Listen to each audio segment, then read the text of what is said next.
Show you something called the upcoming events page. The upcoming events page basically takes everything that is mapped in the AWS calendar invite server for that particular organizer and maps it to an upcoming display. The upcoming display has an embedded function called the API number 1.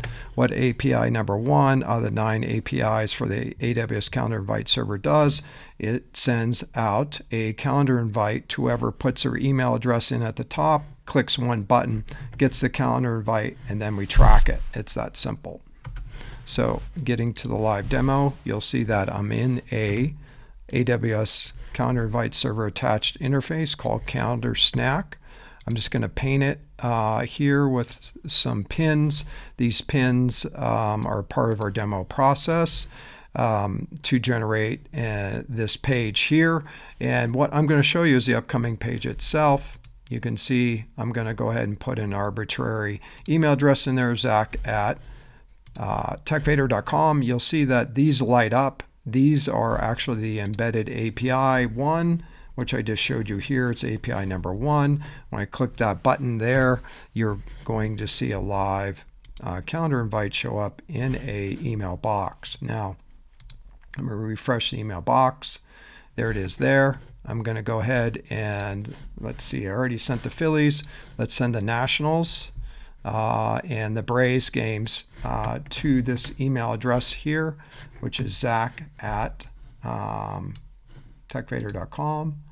And I'll have to log in to his email, and I apologize for that. There it is there.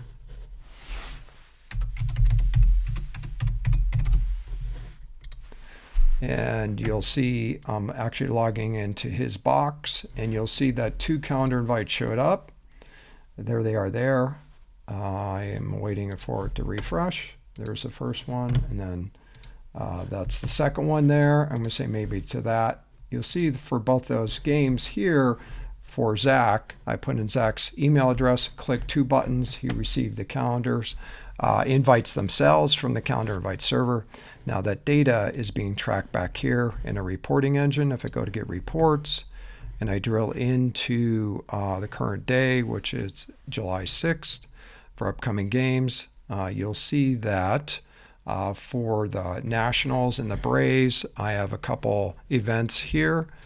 I've collected RSVPs on. If I click details, you'll see that a calendar invite was collected as a receipt, and there's a tentative there for that game for Washington. You'll see it here live. I said tentative there. I can actually change it here, refresh the screen, and what happens here in the app is actually go collect that data and refresh the screen. I will do it one more time since the calendar receipt's got to travel back to AWS, and you'll see that it's now showing accepted. So we do live receipts. We collect that data for millions of calendar invites downstream, and that's the end of the demo. Thanks for stopping by.